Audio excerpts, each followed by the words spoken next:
ठाकरेंच्या पक्षातल्यांनी स्वतःच्या मुलांना मराठी शाळेमध्ये घालावं. ठाकरेंच्या मराठी की पाठशाला या कार्यक्रमावरून गुणरत्न सदावर्ते यांची टीका. छत्रपती शिवरायांचा अपमान करणाऱ्या प्रशांत कोरटकरला 40 पोलिसांनी संरक्षण दिलंय. त्याला स्पेशल सिक्युरिटी आहे, संजय राऊतांचं वक्तव्य. प्रशांत कोरटकरला सुरक्षा असेल तर ती फडणवीस काढून घेतील. शिवरायांचा अपमान करणाऱ्यांना सुरक्षा देण्याची गरज नाही, मुनगंटीवार यांची प्रतिक्रिया.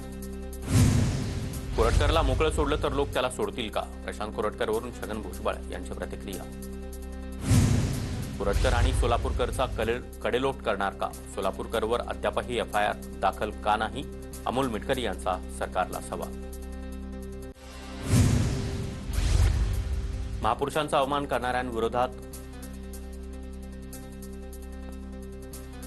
कठोर कायदा केला पाहिजे. महापुरुषांचा अवमान करणं जनतेला मान्य नाही.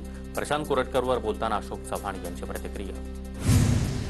काका लोकांना विश्वासात घ्यावं लागतं, त्यांच्याशिवाय पुढे काही चालत नाही. बारामतीमध्ये एका रस्त्याच्या कामाबाबत बोलताना अजित पवारांचं वक्तव्य.